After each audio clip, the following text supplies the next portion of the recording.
Bom dia para quem é de bom dia, boa noite para quem é da boa noite, boa tarde se você acabou de receber essa notificação, veio assistir mais um Bate-Papo Mayhem. E hoje eu vou estar entrevistando direto da França, grão-mestre de uma ordem ogdoática. Então a primeira grande pergunta é: o que é uma ordem ogdoática? Mas isso não vai ser respondido agora, porque antes a gente vai ter que conversar uma série de outras coisas.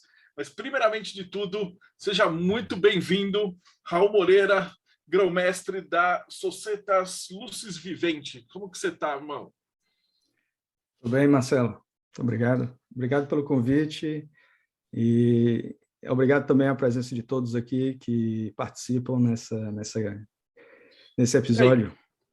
Como é que estão as coisas aí na França? Porque a gente começou, na verdade, esse programa porque a gente tava todo mundo trancado em casa, né? O Brasil já virou uma zona, né? Por causa da pandemia, né? E aí, geralmente, o Projeto Mayhem, o pessoal das ordens iniciáticas vinha e explicava, né, o que é, o que faz, para que serve os graus e tudo isso.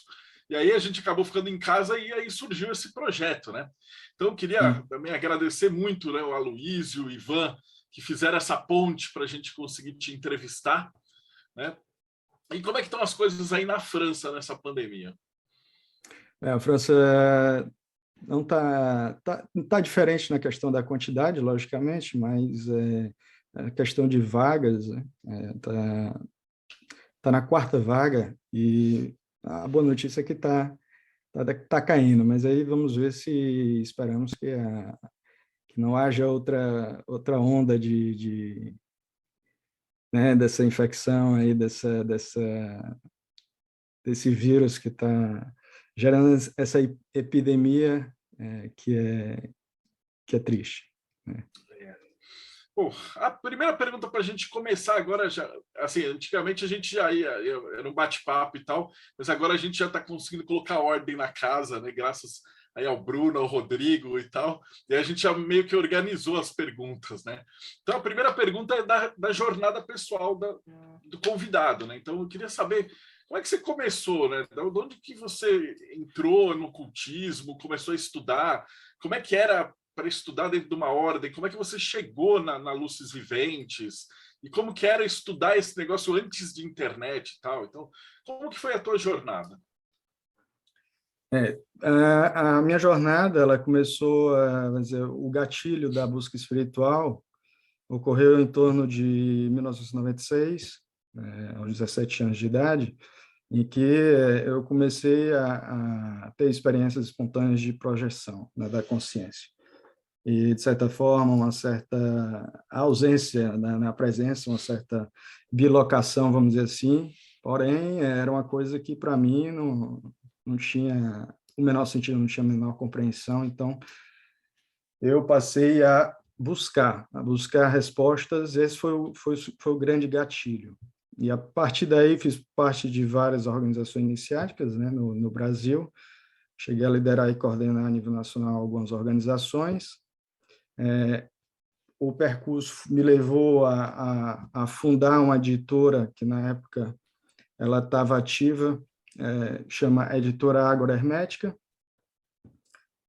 O caminho me levou, na época, até por essa editora, me levou a receber o contato de Osborne Phillips e estabelecemos uma comunicação. O Osborne Phillips se tornou famoso, né, pelo desenvolvimento dessa tradição, que a gente vai explicar um pouco, a tradição agdoática, a nível do mundo ocidental, né, a tradição ocidental. Ele desenvolveu bastante, se tornou um dos autores clássicos nesse meio, né, não somente a tradição agdoática, mas no meio do esoterismo ocidental. Então, houve esse intercâmbio durante alguns anos antes de eu partir para a Europa.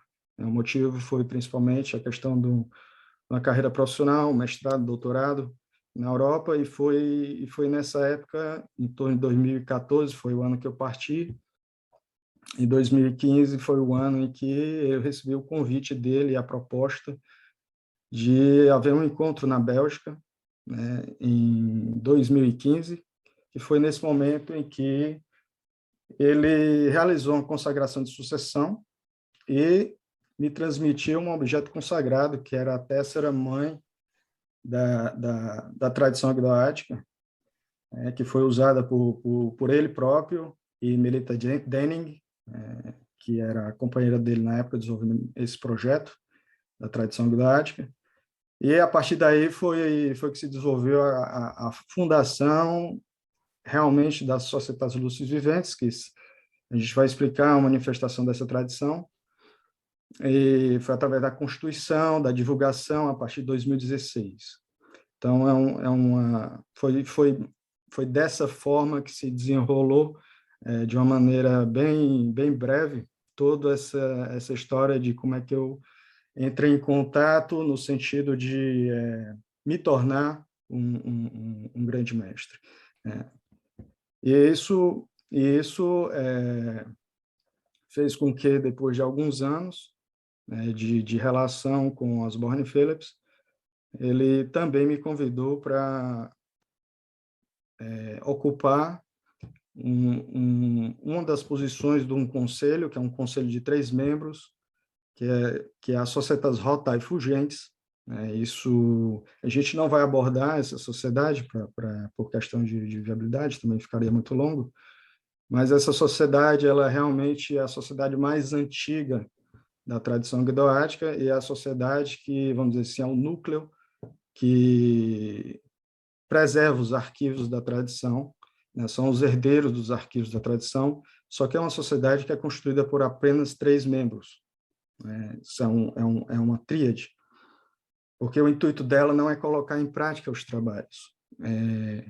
Por mais que essas pessoas, os integrantes, normalmente sejam pessoas que praticaram, que vivenciaram a tradição de alguma forma, né? Mas o grande objetivo dela realmente é preservar a tradição.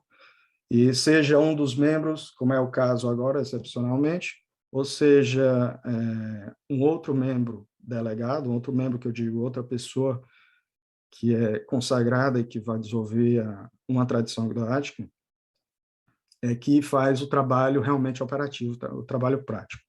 Então, isso evoluiu de certa forma. O membro que ocupava a segunda posição na época teve umas dificuldades e abdicou da posição.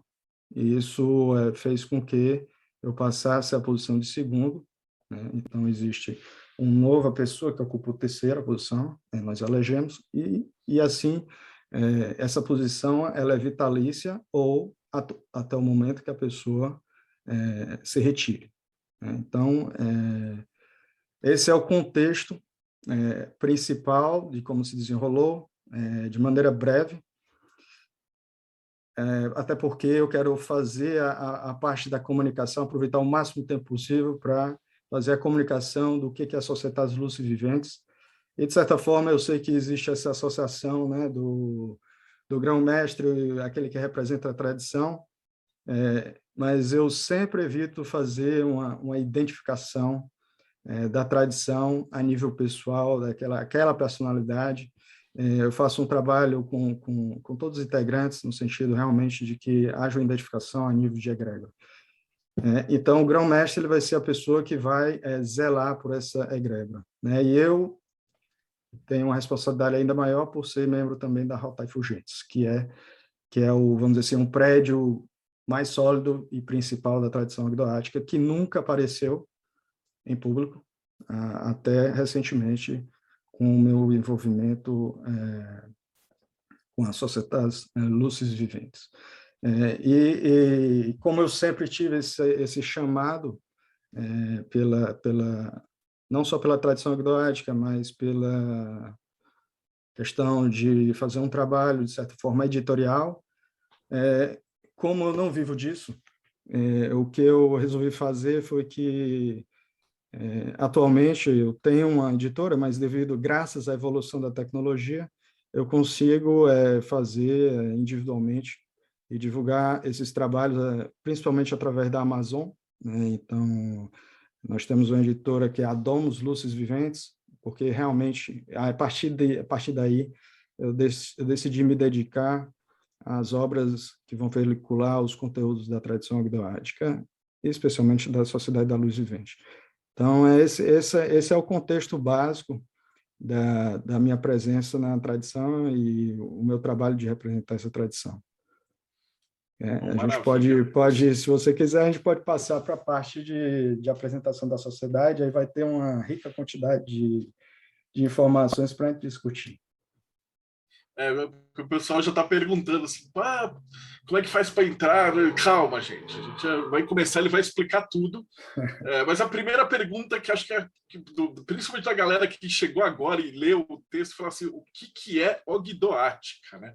Então, você preparou uma apresentação e tal. Então, em vez de fazer as perguntas, faz a apresentação e depois a gente conversa. Então, fica à vontade aí, o programa é seu.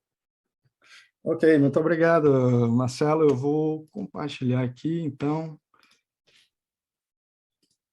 Espero que todos estejam vendo.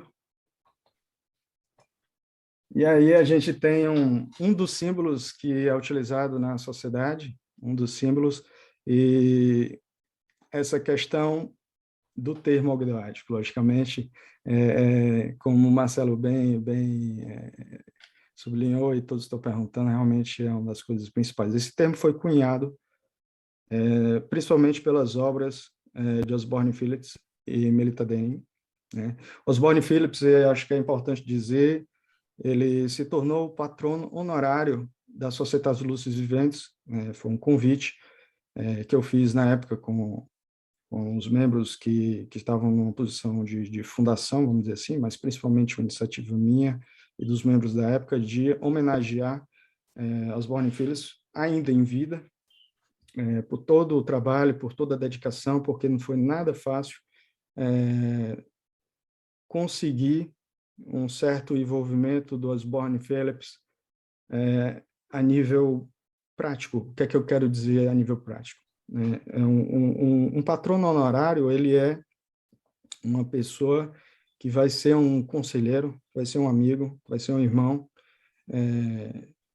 é um elo de amizade, um elo de fraternidade e de apoio mútuo. Só que esse trabalho ele foi além disso. Osborne Phillips retomou os trabalhos de escrever obras, depois de vários anos em pausa, vamos dizer assim, sobre esse assunto, sobre a tradição agdoática. Então, a gente vai mostrar no final obras que foram lançadas antes desse período, vamos dizer assim, o período em que ele trabalhou ativamente, e obras que foram lançadas juntamente com o projeto da Societas Lúcis Viventes, e vamos falar sobre obras que vão em primeira mão aqui no canal, que vão ser lançadas em breve.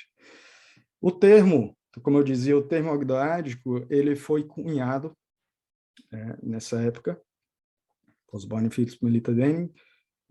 Isso não quer dizer que ele não tenha existido antes disso, a ideia por trás do termo. Então, o termo é simplesmente para tornar essa tradição singular, para existir um termo que associe de maneira singular a um movimento, a uma tradição, mas com certeza esse movimento, na expressão da luz, ele não é único.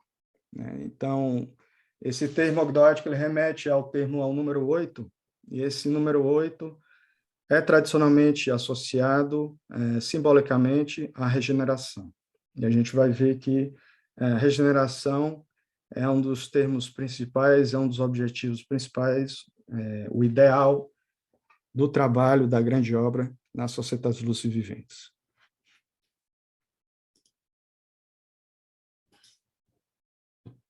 Então, a Sociedade da Luz Vivente é uma sociedade que é taumatúrgica. Esse termo, por si só, também é outro termo, e eu escolhi esse termo para abordar, porque se a gente procurar na internet, porque a grande novidade, como o Marcelo dizia, hoje em dia, é usar a internet, usar os buscadores, né, como um oráculo. E o que não existe na internet, realmente, não existe. É quase possível que não exista. Bem, como bem disse também, acho que subentender a isso o Marcelo, na pergunta dele, é dizer que, claro que a internet ajudou muito em todo esse processo de expansão da luz e divulgação das informações, mas, por outro lado, tem um efeito muito quantitativo, um efeito que a gente deixa de viver muita coisa e passa a ser mais informado e ter mais informações do que realmente praticar. E uma das coisas é a taumaturgia. Isso é bem interessante porque se você procurar na internet, você não vai encontrar praticamente nada. Então, a taumaturgia, ela se propõe justamente a essa regeneração. Só para a questão de definição, apesar de eu não ser muito fã, eu gosto muito da definição no lado profissional, mas no lado de trabalhos espirituais, as definições hoje em dia não ajudam tanto, né? Mas, por questão histórica, para ter um pouco de história, para saciar a sede de pessoas que gostam de certas definições, esse termo surgiu no inglês através de um prefácio de John Dee. John Dee o conselheiro mago, astrólogo da Rainha Elizabeth, bastante famoso no meio ocultista. Ele escreveu um prefácio sobre a obra de Euclides, sobre a matemática euclidiana, mais precisamente a geometria de Euclides. E ele define a taumaturgia como uma arte matemática. E eu posso ler aqui para você o trecho que eu obtive dessa obra. Essa obra você pode acessar facilmente, por exemplo, no projeto Gutenberg, um website aberto para todos, gratuito. Diz que a taumaturgia é uma arte matemática que, uma vez você dá uma certa ordem, faz funcionar de maneira estranha uma certa operação, e que é percebida pelos sentidos e faz com que os homens se maravilhem enormemente.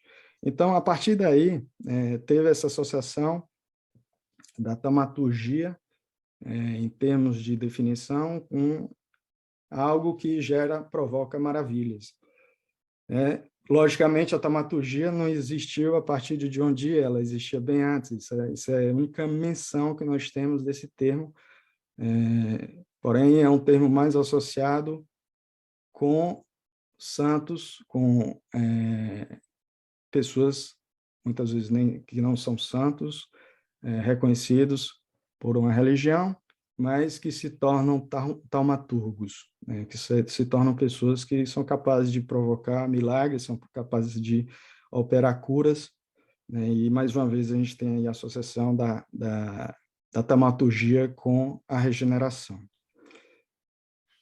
No sentido amplo, essa regeneração pode ser a regeneração da sociedade, assim como a gente vê na teurgia que é promovida pelo Zohar, que é um dos textos, que eu diria que é o principal texto da Cabala judaica, que é o misticismo da religião judaica.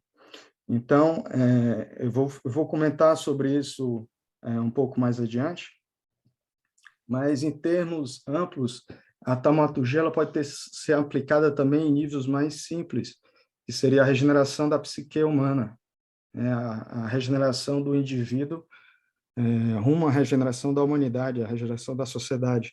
E essa é a nossa visão, a visão de que esse trabalho de regeneração deve ser individual e de qualidade.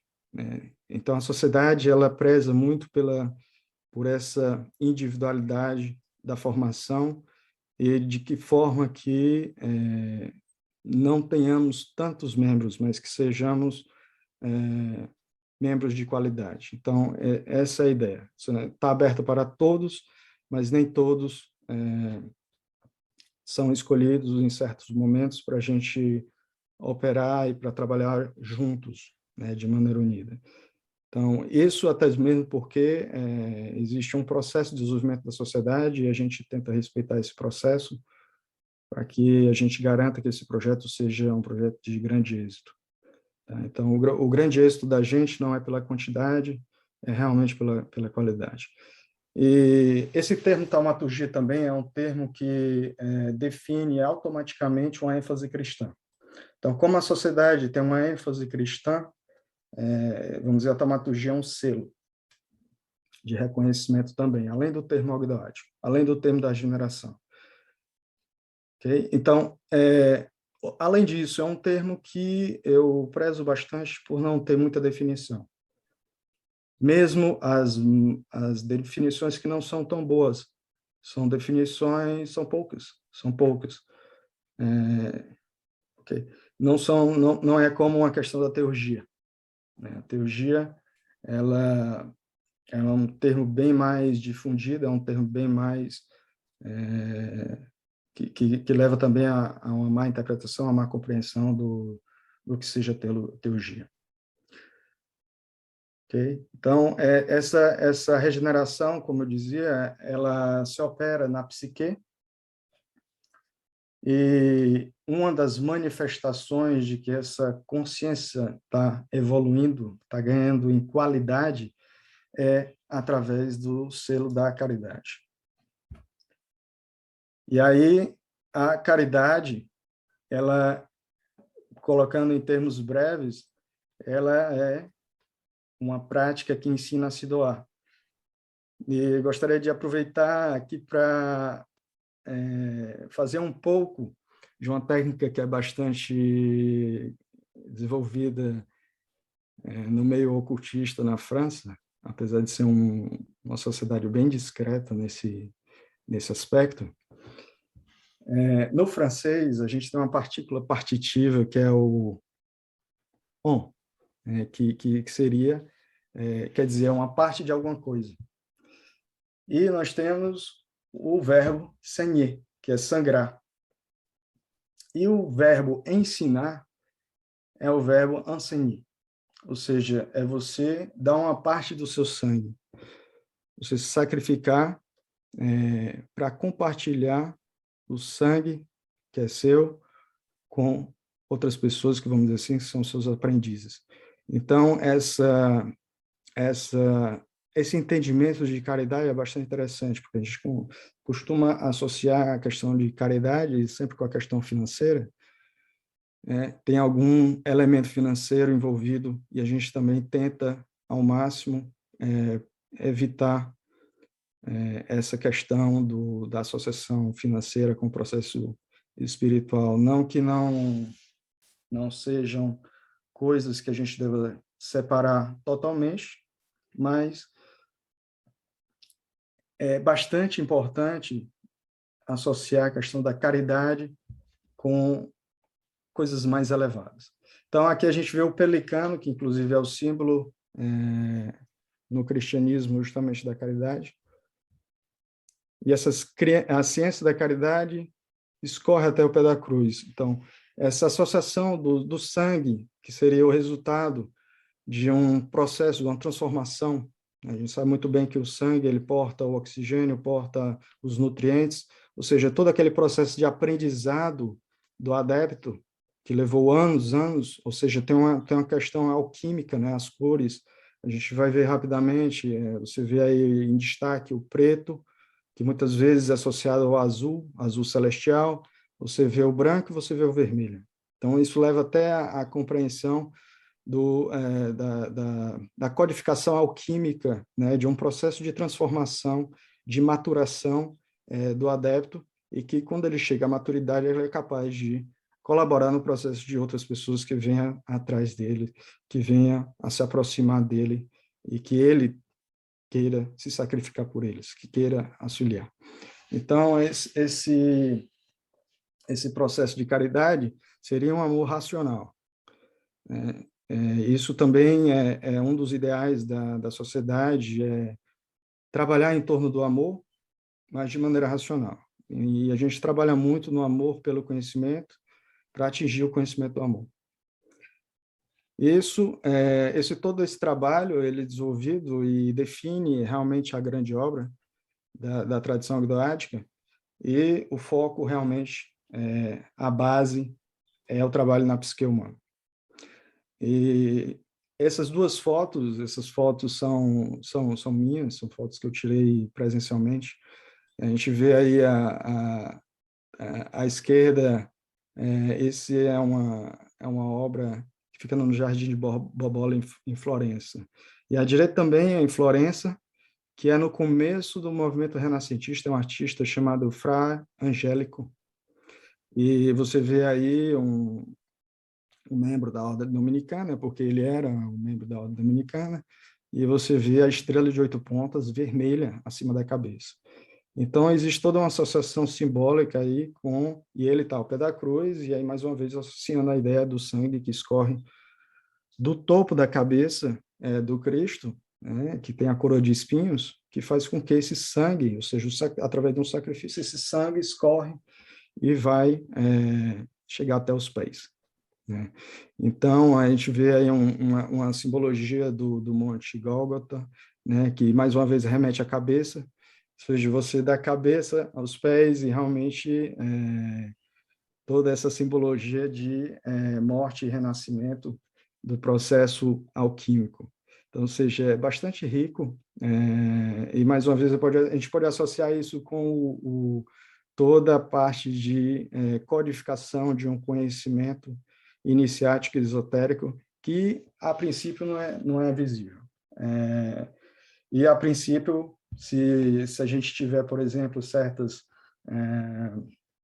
gente hesita por certos obstáculos, por exemplo, por eu ver algo que é religioso, realmente eu não tenho tanta vontade de estudar, de olhar uma arte religiosa. Ou seja, você tem uma certa saturação nesse sentido. Então, a ideia da sociedade também é permitir com que a gente supere esses obstáculos e consiga realmente extrair uma riqueza de uma arte simbólica que foi bastante utilizada na Renascença, que foi mal compreendida para o mundo ocidental, principalmente nós, dos continentes, vamos dizer assim, colonizados. A gente não teve tanto acesso às informações, e nem mesmo a Europa hoje em dia compreende esse processo mais, ele caiu num certo esquecimento. Então, a sociedade vê um grande valor no processo de uma arte chamada arte da memória, que eu vou introduzir logo em seguida. Então, a gente vê aí eu escolhi esse símbolo porque você vê uma certa definição, através de imagens, do que quer dizer essa estrela gloriosa de regeneração. A estrela gloriosa, aí, por ser uma sociedade com ênfase cristã, essa estrela seria a representação da luz associada com a luz espiritual acima da cabeça do Cristo, e que essa luz desce, nutre e sustenta todos os níveis do ser, e é ela que promove toda a transmutação, toda a transformação e regeneração no processo. Então, através de uma explicação, através de uma compreensão dessa forma, quando você olha uma imagem, automaticamente é muito fácil lembrar-se.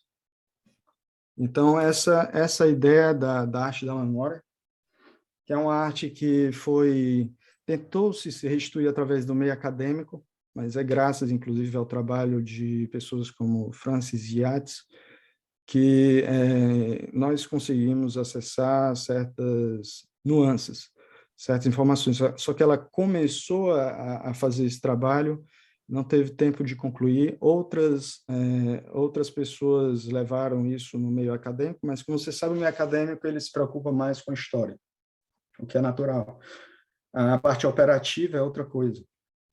Então, na sociedade, inclusive algumas organizações ocidentais tentaram utilizar, só que usaram mais no sentido mnemônico, no sentido de fixar certas coisas na memória, mas de impressionar a memória. Ou seja, através de um rito, uma iniciação, causar algo que seja abrupto, algo que seja chocante, algo que faça fixar um certo conhecimento na memória. E esse método não é um método que nós utilizamos, não é um método que seja estritamente dessa forma, não é necessário que seja assim. Então, usamos de outra forma, e nós formamos desde o princípio, a gente vai ver quais são as etapas, desde o princípio a gente aplica essa arte da memória. Aqui eu escolhi duas gravuras, mais uma vez, da Itália. A gente vai ver que esse movimento é bastante conectado com a Renascença florentina, que desenvolveu, que era a capital da Toscana, a região da Toscana, mas que se expandiu rapidamente para alguns pontos focais da Itália, como Siena. Aqui são duas gravuras de Pádua, que é Giotto, que fez essas gravuras, são afrescos, né, que se encontram em Pádua. Então, por que eu escolhi mostrar isso? Porque a gente consegue ver rapidamente aqui uma insinuação das cartas do tarô. Então, até mesmo porque ele pintou associando com a virtudes e vícios, que era muito importante para o conhecimento espiritual da época renascentista, de fazer com que as pessoas fossem impregnadas, compreendessem os dois lados e fossem impregnadas de modo a guiar suas vidas, seus atos, da maneira que promovesse um desenvolvimento individual e social. Nós temos aí a força, a gente vê inclusive no escudo o leão, que na carta de tarô nós temos o leão também, só que é de outra forma, é representado de outra forma, e do outro lado a gente tem a inveja. Então, não são a virtude e o vício complementar, porque aqui eu escolhi realmente mostrar a questão do tarô, mas, que é o caso da força, mas do lado no afresco, né, o lado da inveja seria justamente a caridade. A caridade seria a virtude que vai balancear esse vício da inveja.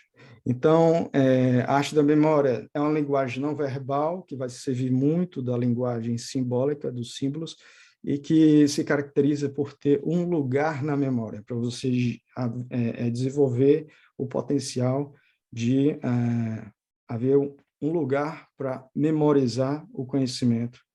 E esse locus, na verdade, na arte da memória que a gente utiliza, esse locus, o recipiendário é o iniciado, ou seja, é a memória daquela pessoa que está sendo formada.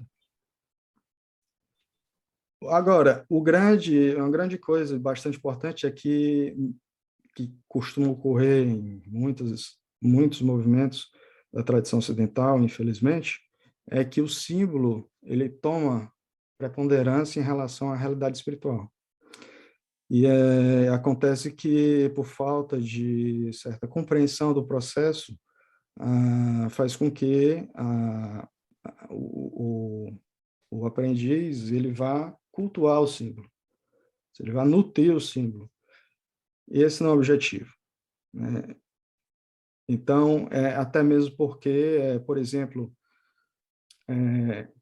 tem uma frase que o teatro é uma mentira que transmite verdades. Então, essa compreensão a nível mental é bastante importante, que a pessoa saiba que é uma mentira, porém é uma mentira muito séria, é uma mentira que consegue transformar estados de consciência e levar aquela pessoa para um certo local.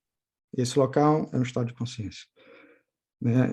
As portas da imaginação, que muitas vezes não é tão bem utilizado, e a gente tem fórmulas de controle dessa imaginação do iniciado, até mesmo porque quando ele atinge certos graus de consciência, esses estados de consciências, ele é capaz de afetar a sua realidade e a realidade de outros. Uma das outras formas dessa arte da memória é a poesia, a literatura, só que é aquela poesia mística. Por exemplo, o Zohar, que é o esplendor da Santa Cabala, é uma poesia.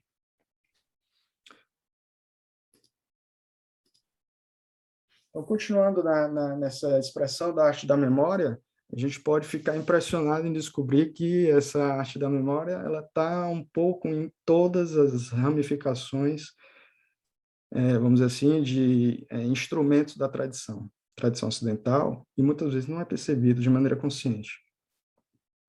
Então, o gênese dessa tradição, ou seja, o próprio termo tradição, o próprio termo a gente vai chegar um pouco a discutir, por isso que eu escolhi essa imagem, a Cabala,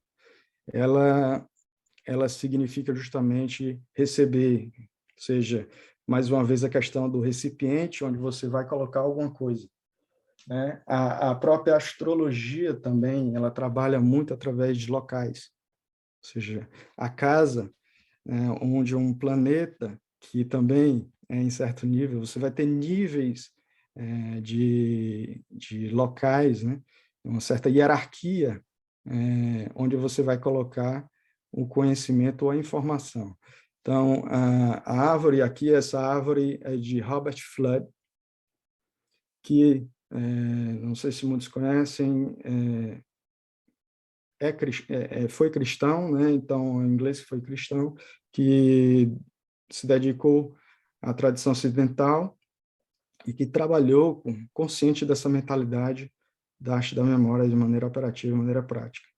Então, a gente vê aqui, até para poder dar um pouco de ideia do que é essa arte da memória, você vê aí a maneira de expressar a árvore da vida, você vê que é literalmente uma árvore, o desenho dele, e ela está invertida, né, do que a gente vê naturalmente no dia a dia, na nossa realidade material física. Então, essa é um dos sinais da arte da memória, essa liberdade de poder, de uma maneira certa chocante, alterar a, a maneira habitual das coisas e fazer com que isso se registre facilmente, sem muito esforço, na memória anímica do aprendiz. Então, as raízes, ou seja, que o mundo espiritual, o mundo material, na realidade, que é a manifestação lá na última esfera embaixo, eu vou até ativar aqui, você pode ver que aqui essa esfera, ela é uma esfera da manifestação, ou seja, o resultado final de todo o processo de manifestação divina, e a esfera da coroa, né, ela é a esfera que é a raiz da manifestação, ou seja, a consciência superior, ela está como o substrato de fundo, o pano de fundo de toda a manifestação. Você vê aqui você vê a questão da característica cristã, porque você vê que há um brilho enorme na primeira esfera, e há uma sugestão aqui de que há 3 esferas que são conectadas, formando um triângulo que brilha mais do que as outras. Então, essa ideia aqui, você tem uma árvore realmente em que os frutos são luz, as esferas de luz. Então, Sefirot, como tem escrito aqui, né? Uma das traduções é uma esfera de luz, ou seja, nutrido, né, pela raiz que vai nutrir todas as outras esferas vão estar vivas em consequência dessa esfera única, que é a origem de tudo. Então, você vê também aí a transmissão de um conhecimento de que a realidade é uma só, por mais que ela se ramifique, se manifeste de diferentes formas, diferentes atributos dessa origem divina, e que isso se sintetize e culmine na manifestação material na qual a gente vive.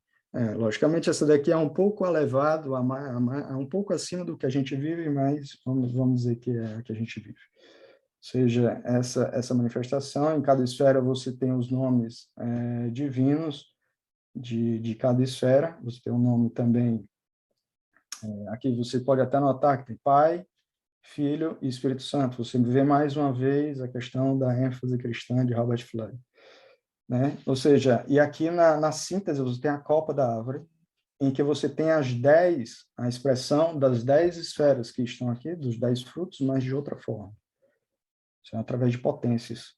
Você tem os nomes das potências arquiangélicas que são associadas com cada esfera da árvore da vida. Então, você vê que essa árvore da vida, na verdade, é uma árvore de frutos de luz, e a gente pode até remeter à questão da árvore de Natal. Ou seja, até o fato de você ver uma árvore de Natal, no dia de Natal, você consegue lembrar-se dos ensinamentos de certos. Você vê aqui também a questão dos dois lados. É evidente que ele organizou da maneira do lado esquerdo e do lado direito. Nós vemos as esferas numeradas pares, as esferas ímpares. Ou seja, ele bota um pouco de conhecimento quantitativo aí dos números, só que os números ele tem uma lógica, ele tem também uma expressão de um conhecimento, ele veicula um conhecimento, então tudo isso interligado nessa arte da memória. Ou seja, o que aconteceu realmente é que, com o tempo, a ciência que a gente conhece hoje, ela se tornou estritamente quantitativa, pela questão de praticidade. A gente vai comentar um pouco disso, porque até a questão da taumaturgia, isso é importante de ver, né? Eu li rapidamente o texto de John Dee, mas o que ele quis dizer é que a taumaturgia é uma arte quantitativa, matemática, que pode ser utilizada para provocar maravilhas. Ou seja, naquela definição, na primeira vez que ele usou o termo, ele definiu de uma maneira da engenharia, da matemática sendo usada na engenharia para, por exemplo, criar o que nós estamos vivendo hoje, os robôs, com inteligência artificial e tudo isso. Então, essa possibilidade de provocar uma admiração, uma maravilha. Logicamente que John Dee não se dedicava só a esse, assim como Leonardo da Vinci, que criou várias máquinas, não se dedicava a essa ciência de uma maneira estritamente quantitativa. Eles também eram adeptos no trabalho qualitativo da consciência, até porque estavam plenamente conscientes de que a realidade material não é concreta como a gente imagina. Então, esse diagrama aqui, ele não é um diagrama antropomórfico, a gente não vê os 22 caminhos que comumente a gente está habituado a ver, e à primeira vista você poderia dizer que essa árvore não tem tanto valor assim, não transmite tanto conhecimento, porque à primeira vista ela não é a árvore que eu conheço. E você perderia uma grande quantidade de acessar o conhecimento de outras formas. Logicamente que a pessoa que cria a imagem, a pessoa que concebe a imagem, ela tem acesso a mais interpretações, mais pontos de vistas, e logicamente por isso que existe um valor da tradição de transmitir esse conhecimento de maneira oral, né? De transmitir esse conhecimento através da relação do mestre com o discípulo, na medida do possível. Então, o importante é saber que essa arte da memória, ela vai sempre codificar o conhecimento da tradição na visão do homem na Terra. Isso é o caso da astrologia. Você poderia chegar e dizer que, por exemplo, a astrologia ela dominou o conhecimento, vamos dizer assim, ela era reconhecida. Todos os doutores da Europa, inclusive doutor é o auge da filosofia, né? É preservado até hoje o PhD lá, o PhD, né? É preservado até hoje, é o doutor em filosofia, é o doutor que ama a sabedoria, que ama o saber, mas o verdadeiro conhecimento de tudo isso é inconsciente. Se você não tem um pouco do contexto histórico, se você não vivencia a arte da memória, você não vai perceber que, na verdade, era feito dessa forma, né? Ou seja, você tem pistas, você tem traços dessa realidade. Por mais que a gente tente apagar, eles estão lá. Então, o que aconteceu é que, por exemplo, na astrologia, foi feito de maneira tal que foram as academias de ciência, inclusive da França, é preciso reconhecer, que fez com que a astrologia fosse retirada do currículo universitário. Até então, a astrologia era ela só não era mais elevada do que a teologia, né? Pelas questões que a gente sabe muito bem. Mas a astrologia era o auge do conhecimento de um erudito. Todo erudito tinha que ser astrólogo. né? E a gente vê que na astrologia você tem esse lado quantitativo, porque é uma arte completamente matemática, no seu lado da astronomia, que vai estudar a mecânica celeste, que vai dizer como é que vão se movimentar, ou seja, automaticamente, em termos de memória, é muito confortável. É tanto que hoje o computador, que trabalha muito bem com essa ciência quantitativa, vai te fazer todo o mapa sem problema, sem esforço nenhum, e você vai entrar realmente só com o estudo da lógica dos astros, a astrologia em si, que vai interpretar aquele conhecimento, mas você vai precisar, né, acessar essa informação. E a gente entra mais uma vez de como é constituída a realidade. Ou seja, você tem que compreender que a realidade tem seu pano de fundo a consciência, e que é a consciência do astrólogo que vai acessar, através da codificação daqueles símbolos, a interpretação da verdade que está por trás do símbolo. Tá certo? Então, na astrologia, você vê muito isso, a questão do lugar, não só da lógica da informação, mas você tem um lugar temporal também. Ou seja, você tem um lugar espacial, né, de todos aqueles astros que se movem no céu, na mecânica celestial fixa, e você tem esse movimento ditado por um tempo. Então, isso permite que você crie uma hierarquia na organização do conhecimento, uma certa ordem. E isso é uma das características também da arte da memória, porque vai facilitar que esse conhecimento seja acessado, seja transmitido e que seja preservado. Okay? Então, se a gente estuda astrologia isolada, a gente não vai ter acesso a tanta informação. Se a gente estuda o tarô isolado, também a gente não vai ter tanta informação. Então, a questão é reconhecer qual é a raiz, de onde é que vem isso tudo, qual é o princípio que está por trás dessa ciência, né? Então, é a arte da memória. E a arte da memória, na tradição, não é só através de um princípio mnemônico. Essa arte da memória ela vai ser operativa. Ou seja, é um método que vai permitir ao aprendiz fixar conhecimentos sem esforço. Muitas vezes é pedido uma certa repetição, mas ele vivencia o conhecimento.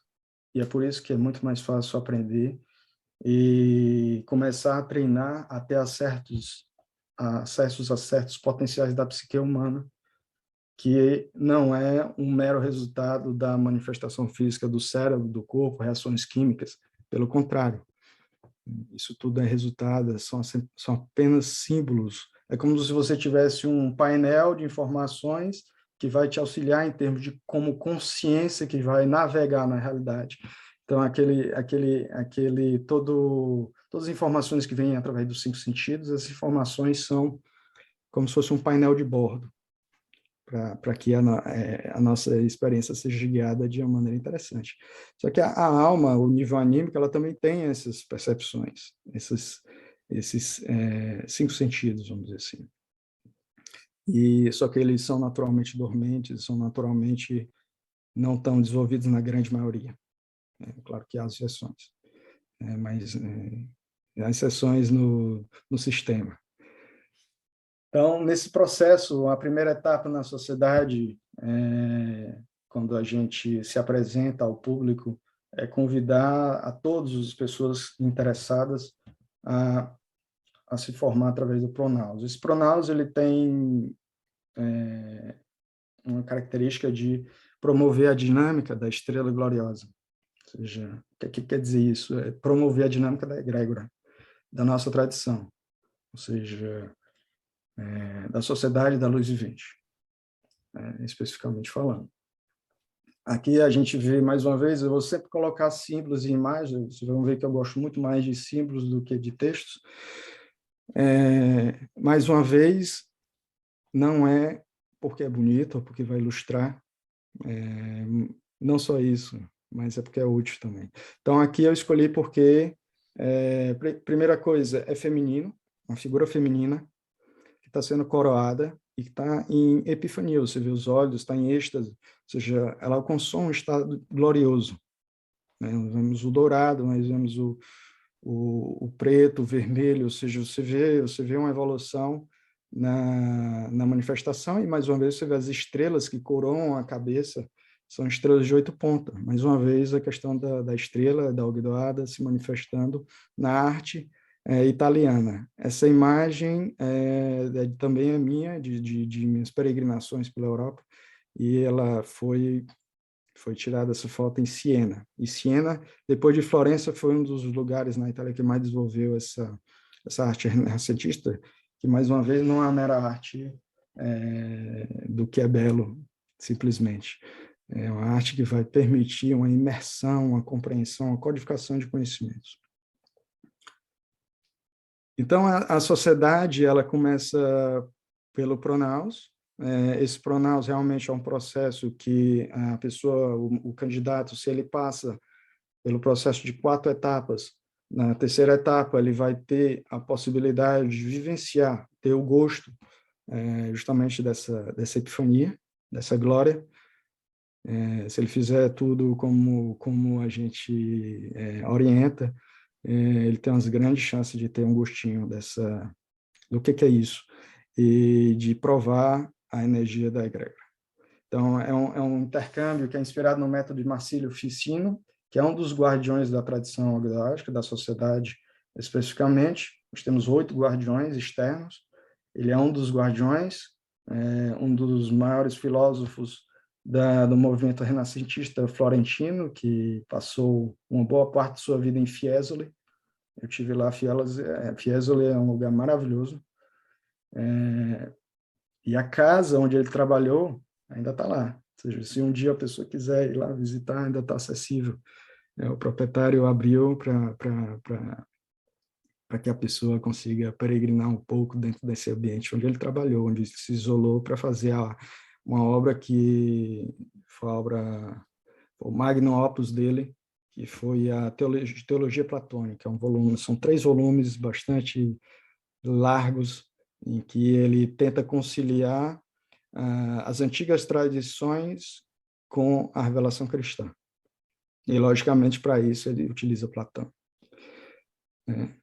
Então, ele tinha um método de iniciação através de cartas. Então, pelas dificuldades da época, inclusive, muito maior do que a nossa, nós temos o mesmo desafio aí com a epidemia, com o Covid, que provocou esse isolamento de um nível extremo, e isso tinha sido concebido antes da epidemia, esse processo, mas ele se demonstrou altamente eficaz e útil dentro desse quadro, porque permite com que a gente consiga acompanhar o trabalho, a evolução. Ou seja, o conteúdo dessas cartas ele não é feito para ser autoexplicativo, para ser perfeito, no sentido de que a pessoa meramente recebe um texto, lê, e ela, a partir dali, com a informação, sabe de tudo e se candidata, responde uma carta e está tudo bem. Não, ela tem várias lacunas no processo, e foi concebido assim, né, para que a pessoa se expresse. Por exemplo, existe também uma codificação no sentido de selecionar as pessoas que se apresentam. Ou seja, acontece muito, eu vou aproveitar a oportunidade para divulgar isso. Muito acontece que elas recebem a primeira carta, e especialmente se forem pessoas que já têm uma certa experiência, vamos dizer, essa carta é muito básica, muito simples. Então, eles param ali na primeira carta. E o que acontece é que a gente seleciona muitos bons candidatos, porque são os candidatos que não param na primeira carta. E olha que nós temos membros de grande percurso, pessoas que já trilharam mais de 15 anos, 20 anos em outras tradições e que se apresentaram nos portais da nossa sociedade e que demonstraram aptidão e humildade de vamos começar pela respiração, pelo estudo do gesto, mas é uma carta só. E é bem básico, bem simples, mas existem pessoas altamente experientes que dizem não é tão simples assim. Porque, na verdade, é muito fácil a gente passar 20, 15 anos e não conseguir atingir o estado singular de consciência apenas com a respiração. Então, não é simples. né? Mas as pessoas que procuram efeitos, provocar efeitos na realidade, não, eu quero algo que venha do Grimório tal, e que aí eu tenho acesso realmente ao poder. Então, isso aí realmente ele vai ser automaticamente selecionado e naturalmente ele não vai para frente. Então, é natural. Então, a gente usa muito pelo símbolo da simplicidade. Outra coisa que eu admiro na ênfase cristã é isso, pela simplicidade, né? E evita muito trabalho em vão. Então, esse é um dos propósitos desse envio de cartas progressivas. Então, há uma dinâmica em que a pessoa conhece a tradição, conhece o tutor do Pronaus, vai fazendo intercâmbio, se comunica através de cartas, e tem a primeira carta, a segunda carta, a terceira carta, quarta carta. Então, toda carta vai ter teoria e prática. Não são cartas longas, a gente acredita que menos é mais. Se você quiser informação, se você quiser acessar a grande quantidade de texto, se você vai medir uma contribuição que você deu pela quantidade, não vai ser através da Sociedade da Luz Vivente que você vai obter essa quantidade de informação, até porque a gente já reconhece que tem muita coisa na internet. Agora, o que acontece é que você precisa de um guia para poder acessar essas informações. Então, você precisa também de um guia para poder navegar nesses estados de consciência. Então, porque senão não teria sentido de haver uma tradição, uma egrégora, de uma memória, mais uma vez a memória de tudo que foi vivido, senão a gente estaria reinventando a roda a todo momento. Então, essa questão de reconhecer também que o trabalho em grupo tem o seu valor, e grupo não seja necessariamente que aquele trabalho não seja realizado através do indivíduo, o que seria difícil também hoje em dia. A gente conseguir reunir um grupo não é tão trivial hoje em dia, no estilo de vida ocidental. Então, em algumas sociedades é mais simples do que em outras, mas não é tão simples. Então, a gente organiza de forma que tudo seja viável, ou seja, que em qualquer condição, se há uma sincera e boa vontade, que aquele buscador consiga ser auxiliado com qualidade. Você vê que fazer um intercâmbio de cartas com uma pessoa que é, vamos dizer, um coach, demanda tempo. Todos os trabalhos que eu vejo atualmente na internet, seja de astrólogos, quando ele tem um livro, que a pessoa quer comprar o livro, é um valor irrisório. Agora, quando a pessoa quer um coach, é uma explosão o valor. Ou seja, a gente não coloca, ou seja, todo trabalho de coaching, todo trabalho de iniciação não é cobrado. É uma doação, ou seja, é o trabalho daquela pessoa que está na sociedade, está se doando naquele ponto. Agora, a gente, no texto, na questão dos direitos autorais, o mínimo, a gente pede o mínimo na contribuição nesse sentido, tá? Mas eu vou falar mais sobre esse processo, como é que a gente lida com a questão de existência material. Então, esse processo do Pronaus, ele se baseia muito numa questão um dos primeiros princípios, a gente vai falar dos princípios logo em seguida das iniciações, mas um dos primeiros princípios da tradição agroágica, ou seja, são 5 princípios, e o primeiro é o sopro. Então, existe todo um conhecimento filosófico por trás disso, é bastante longo, mas se vocês quiserem, a gente pode entrar e explicar um pouco sobre isso, mas eu não queria transformar isso num curso. Então, mas sendo, mais uma vez, utilizando a arte da memória, vocês lembram da Anunciação? A Anunciação de Maria, Anunciação não de Maria exatamente, mas associada com Maria, que vai receber o Espírito Santo e que vai gerar o Cristo. Toda essa anunciação ela é utilizada no Pronaus de uma maneira prática, de uma maneira em que é o iniciado que vai incorporar esse princípio feminino aí porque vai receber o sopro divino, Então, as gravuras que foram enormemente pintadas na Europa, essas gravuras da Anunciação, eu fiz uma peregrinação e posso lhe dizer que é a arte número 1 da Renascença, é o ícone da iniciação. Então, a gente tem um estudo bastante profundo de pesquisa nisso, e a gente utiliza esse ícone de maneira prática, né? Te explica a teoria por trás, de uma maneira que muitas vezes pode ser que é inovadora, e mais tradicional ao mesmo tempo, porque esse é o princípio de você manter viva uma tradição, de fazer o gênese da tradição, é que a tradição não é algo que parou no passado, que está morto, né? Ou seja, o aprendiz ele é treinado para que ele consiga, a todo momento, recriar com os utensílios tradicionais, recriar uma nova versão da tradição, recriar, mas sem perder a identidade da tradição. Então, esse processo é um processo que, se a pessoa conseguir manter na sequência, com dedicação, dura 4 meses. Tá? Então, são 4 cartas, 4 meses, e é uma grande oportunidade de entrar em contato com a tradição. A iniciação, todas elas são sob convite. Não existe iniciação automática. Tá? Não existe iniciação no sentido, até porque, e é por isso que elas não são pagas. Não existe contribuição financeira associada com a iniciação.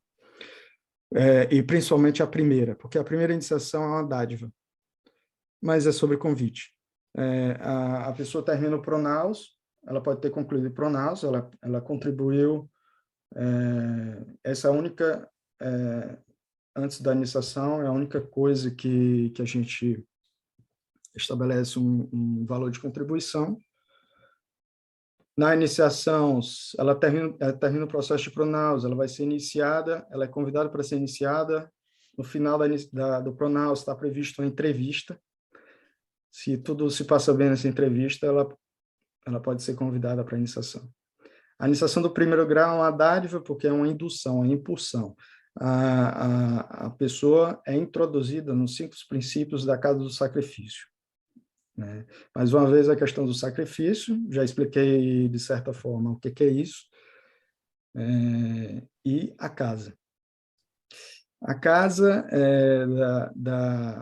na tradição agdoádica, ela é um dos termos que é utilizado, inclusive, para descrever um grupo de iniciados da tradição. Ou seja, os iniciados, eles trabalham numa casa. A casa também é o próprio ser, é um indivíduo, sobre o qual vão ser feitas as operações dos trabalhos, para receber justamente esse primeiro princípio, que é o sopro. Então, são 5 princípios, passando rapidamente, mas isso é muito profundo para discutir em uma reunião de apresentação.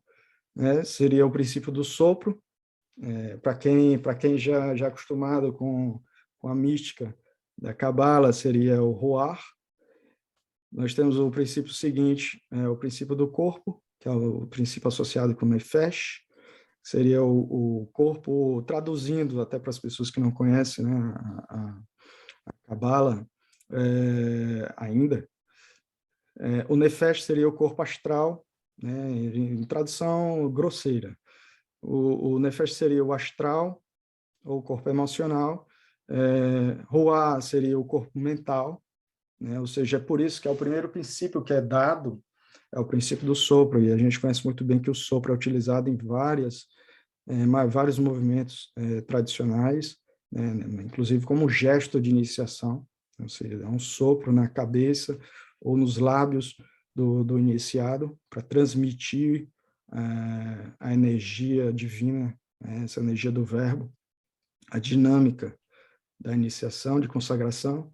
E você tem os outros 3 princípios superiores. Então, esses 2 princípios são os princípios que vão formar a estrutura quíntupla da casa do sacrifício, porque a casa do sacrifício, na tradição agdoádica, são as 2 colunas que formam o pórtico de entrada externo, ou seja, fazendo um paralelo, o pronaus, você estaria externamente no átrio, que é justamente uma tradução do termo pronaos, né? E o pórtico são as duas colunas, e você tem a superestrutura triangular, que estaria como um triângulo no topo dessas duas colunas. Então, esses três princípios seriam a justiça, a misericórdia e a glória. E esses princípios estão associados com a Neshama, que seria, vamos dizer, a fonte do Ruá. E isso, a gente pode fazer uma correlação isso facilmente com a árvore da vida e com a Cabala. A árvore da vida, se a gente reorganizar, não essa de Robert Flood, o propósito foi outro, mas seria a árvore da vida que a gente comumente conhece, que é organizada de forma antropomórfica, né? Que seja, se representaria o homem e a divindade, a imagem do homem. Então, essa correlação com a árvore da vida é evidente, é utilizada, mas a gente não se limita a ela, certo? Então, mais uma vez, fazendo isso, a gente estaria sendo uma presa, como se fosse uma mosca na teia da aranha. Ou seja, o objetivo realmente é fazer com que seja um instrumento de passagem.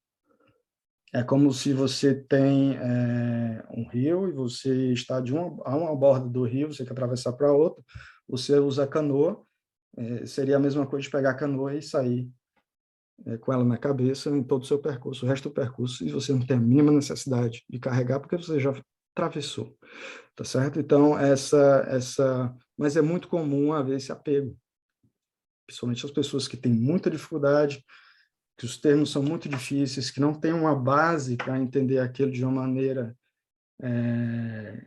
realmente prática, né? Então, elas perdem muito tempo na teoria, na informação, em coletar termos, coletar definições, e isso é uma das consequências, inclusive, do movimento de luzes, que teve concomitante ali com as academias de ciências francesas, que é o movimento dos enciclopedistas, né, que deu essa ideia de que o conhecimento deve ser classificado de maneira mnemônica, um dicionário, e que você tem que definir cada um deles. É duro. Então,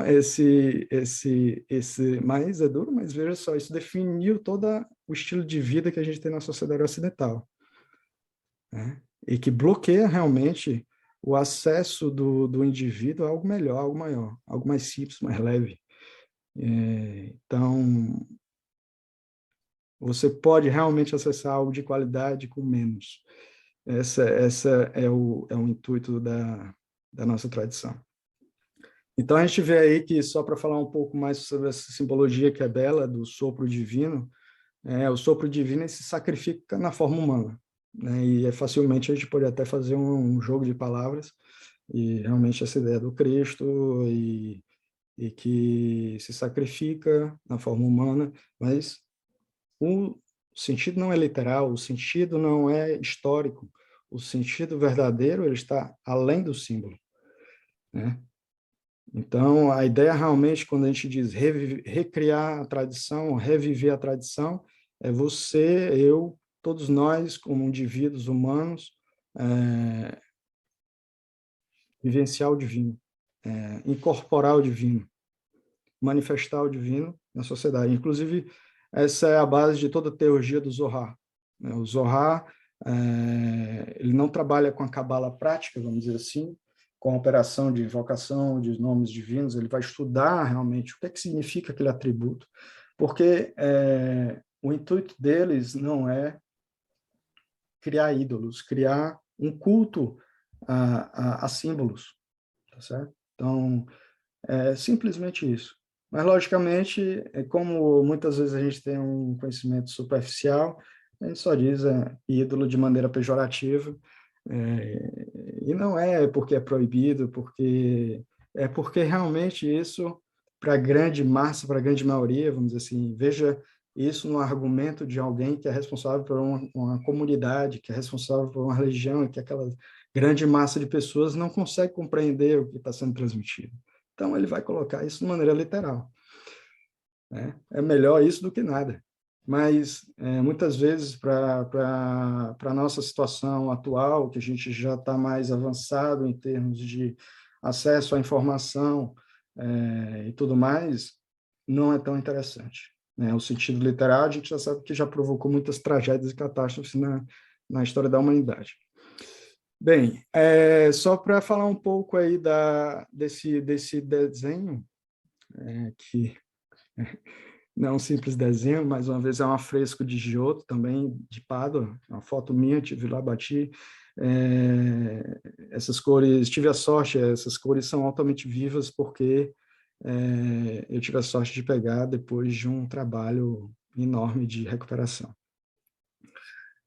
Então, você vê aí a apresentação da Virgem no templo, né, que é quando criança. Então, ela se prepara para chegar aquele momento da anunciação.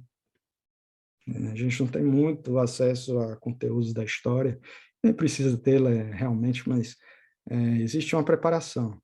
Então, a Virgem aí é a matéria-prima, matéria, inclusive mãe, matéria, né, nas origens do latim e do grego, é mais fácil compreender, inclusive, que, vamos dizer assim, é o substrato, que o espírito, ou que a alma, né, mais uma vez a gente é vítima realmente desses termos, porque os termos eles evoluem e se transformam em várias sociedades, em vários pontos da história, e é um dos obstáculos realmente do acesso ao conhecimento. É literalmente uma torre de Babel, né? Então essa matéria-prima ela vai receber o espírito, vai ser moldada por esse espírito. E assim são as formas materiais que nós vemos. Então, Ficino tem, inclusive, outra obra que ele fala só da luz, uma obra em latim. Em breve eu vou estar integrando uma das traduções dessa obra no corpo de conhecimento da tradição, mas ele fala, naquela época, Ficino fala todas as bases de conhecimentos sobre a luz, o estudo da luz. E ele fala literalmente, para aquela pessoa que está preparada para entender, ele fala literalmente que a realidade é uma realidade constituída pela luz. Ou seja, mais uma vez, eu falo isso porque remete ao nome da sociedade, uma luz vivente. Então, a nossa realidade, o nosso ser, a nossa manifestação, que a gente, pela ciência quantitativa, foi levado a acreditar que ela é concreta, ela não é concreta. Okay? Ou seja, ela é constituída de luz. E luz aí, mais uma vez, é um símbolo. Então, logicamente, a gente tem toda uma maneira de ensinar esse conhecimento de uma maneira prática, de acessar de uma maneira prática, e não vai ser numa reunião de apresentação que a gente vai conseguir fazer isso.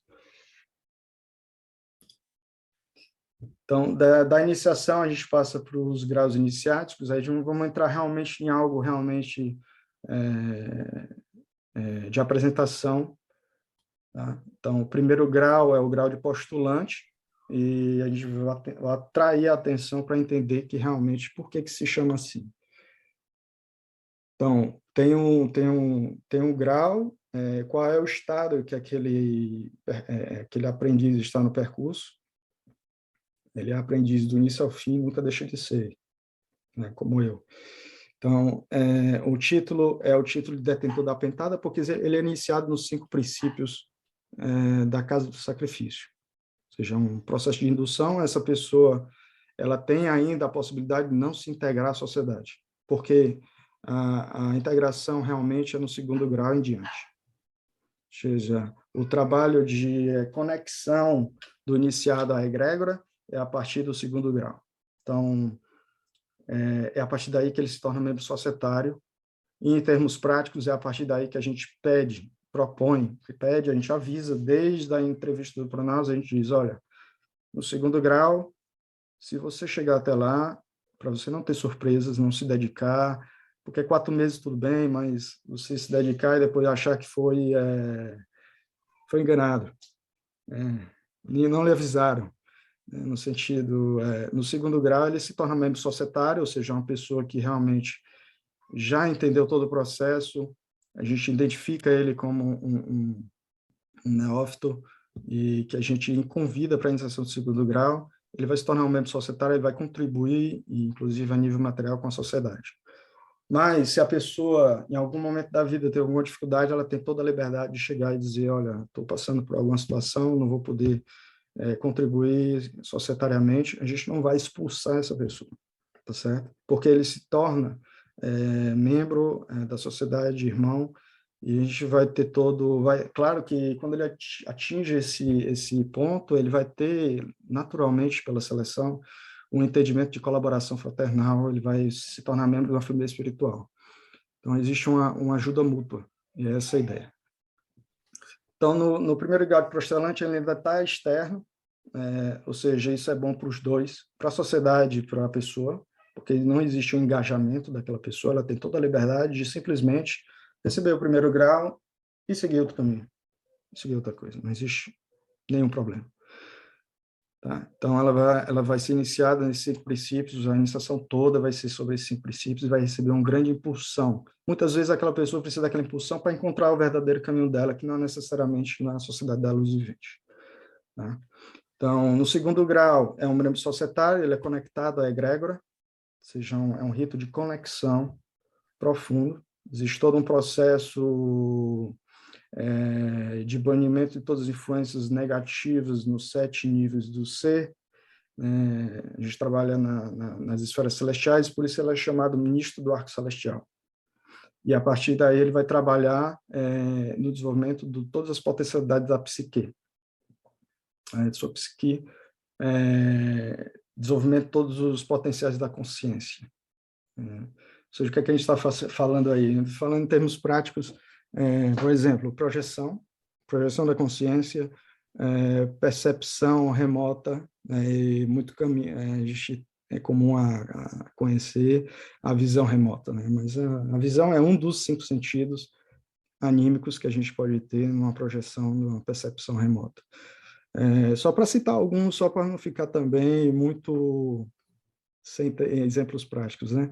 Toda a questão de telepatia, e a telepatia aqui não só... Telepatia, mais uma vez, é um termo, certo? E a gente não vai reinventar termos para poder fazer se compreender. Muitas organizações têm um certo apego ao glamour. Vou pegar uma palavra grega para falar sobre aquela função. Não é telepatia, ela se chama outra coisa. Então, esse glamour você não vai encontrar na sociedade da luz vivente, tá certo? Então, felizmente, para os buscadores é desnecessário.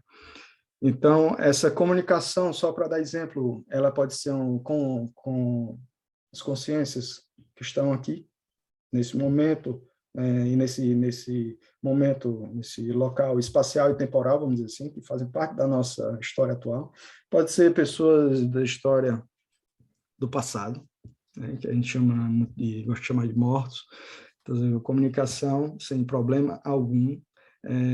Comunicação, inclusive, com animais, com objetos, que a comunicação com objetos seria você acessar o conteúdo de informação daquele objeto.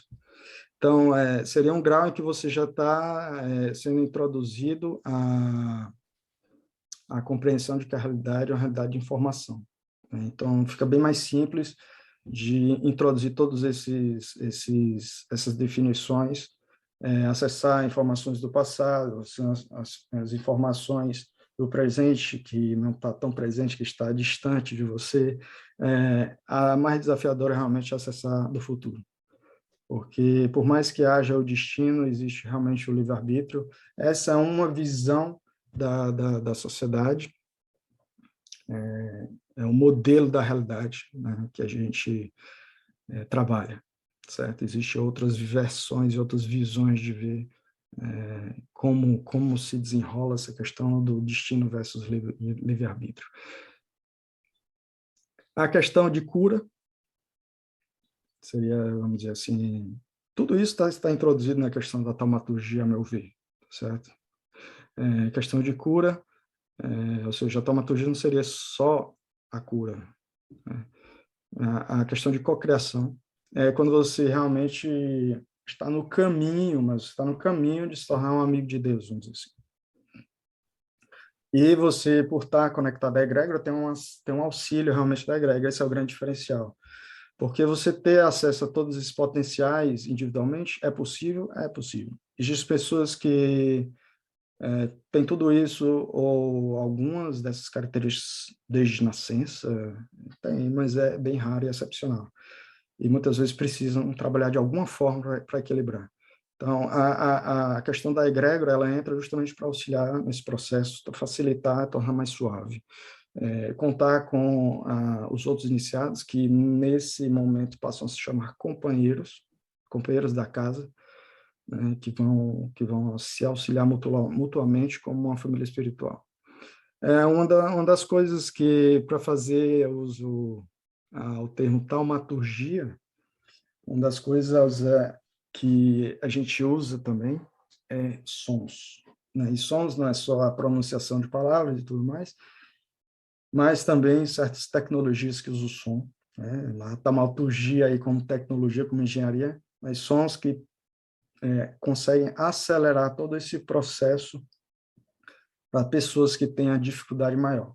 É uma coisa mais que a gente introduz com certo cuidado, porque não são todas as pessoas que podem usufruir disso, não são todas as pessoas, inclusive, que podem lidar com projeção, tá certo? Então, tem todo um processo de conhecimento para a gente usar tudo isso de maneira segura, e isso tudo realmente faz parte da questão do espírito de egrégora, certo? Mas são sons que conseguem fazer com que as pessoas tenham experiências bem mais rápido, mais aceleradas. Mas, mais uma vez, o objetivo não é ficar dependente da ferramenta.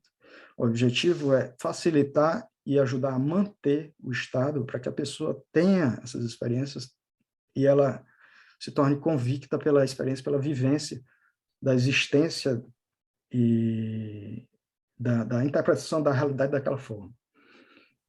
Então, mais uma vez, é um instrumento de auxílio.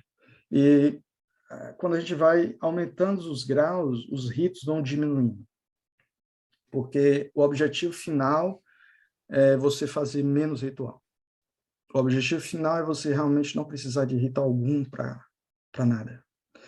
Então, desenvolver a sua capacidade psíquica, né?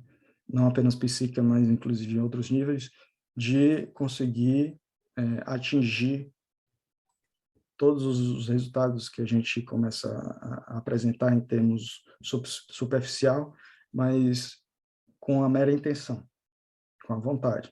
Então, descobri que todo aquele processo de ritual foi importante, foi necessário, mas a gente quer levar realmente ao pico da montanha o mais rápido possível.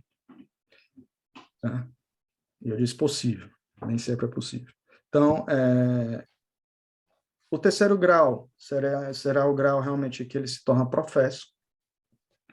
Ele tem o título de sacerdote da vitória, né? No segundo grau, a gente vê que tem um ministro do arco celestial, porque realmente ele vai trabalhar na psique e em uma associação com todas as questões dos sete esferas celestiais, ele vai vivenciar tudo isso, esses 7 níveis, os 7 modos do estado de consciência. No terceiro grau, ele já vai acessar palácios, ou seja, vai ser equivalente ao trabalho das esferas celestiais, só que no sentido de acessar palácios no nível briático. Então, eu estou falando aqui um termo que realmente não foi introduzido, geralmente eu não gosto de fazer isso, mas como é que eu posso fazer para fazer entender mesmo as pessoas que não conhecem Cabala? Então, existe um processo, como a gente viu ali na gravura de Robert Flood, de um processo de manifestação e tem um processo de retorno à origem. Então, mesmo estando aqui nesse plano, estando ancorado pelo corpo físico, vamos dizer assim, não no sentido pejorativo, mas que a gente consiga, na existência humana, que ela é completa, né, a nível material, que a gente consiga acessar esses outros níveis. Então, esse processo, geralmente a gente divide em 4 etapas, inclusive os graus são 3 mais 1, a gente vai mostrar.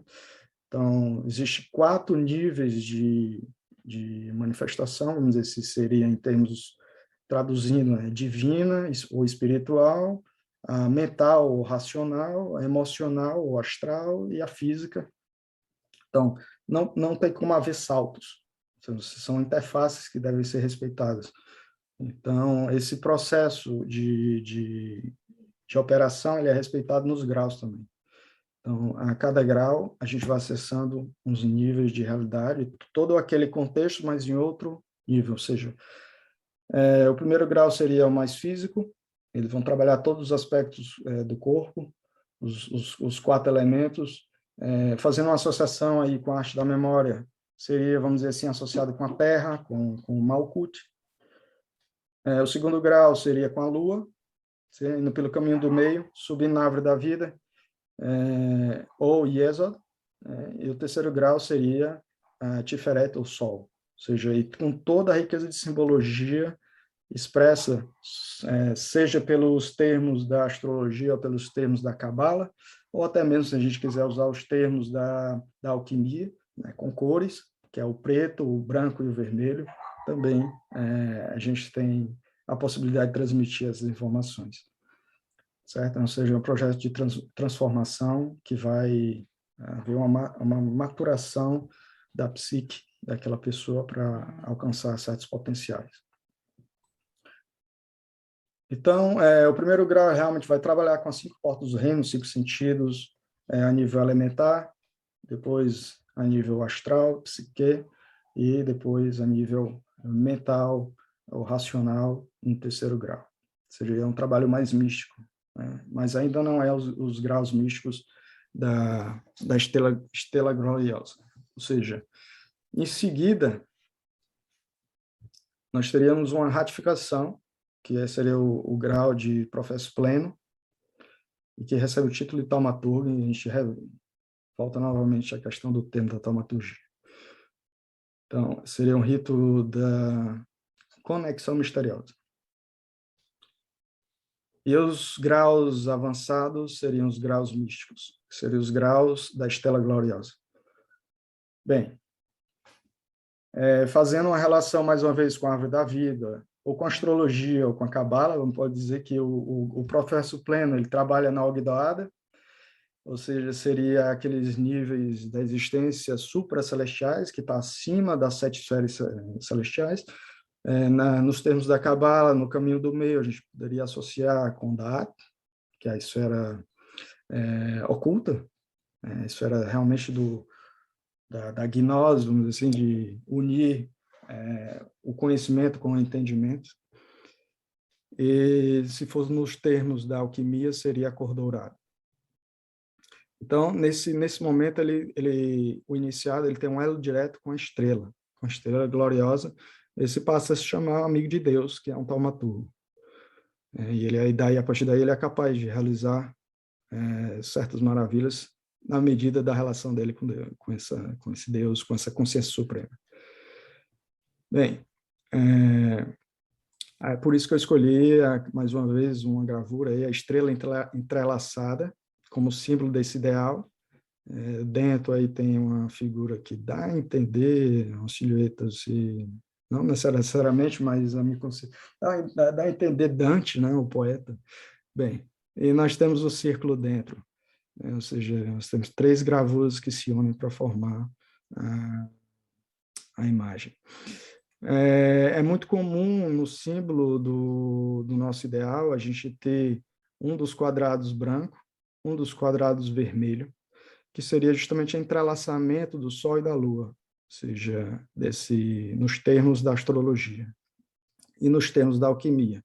Tá? Então, seria essa conexão misteriosa, seria justamente você unir os dois lados da árvore da vida e no caminho do meio, na coluna do meio. Ou seja, você sempre buscar o equilíbrio, sempre buscar a harmonia dos opostos, mas isso de uma maneira efetiva. Inclusive, os sons que a gente utiliza justamente permite haver uma sincronização desses dois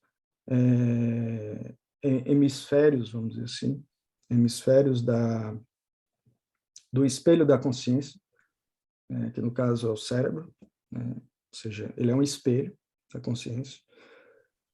E o estado de consciência ele pode ser alterado através desses sons, certo? Então, mais uma vez também ratifica essa ideia da conexão misteriosa. Mas o objetivo, como eu disse, uma vez que a gente chega nesse grau, é ser capaz de fazer isso sem o auxílio de ferramentas.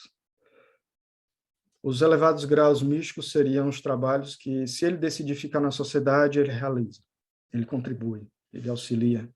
Ele auxilia o grande mestre a realizar o rito da estrela gloriosa, que movimento e dá dinamismo à egrégora da sociedade e mantém viva a tradição agnoática. Então,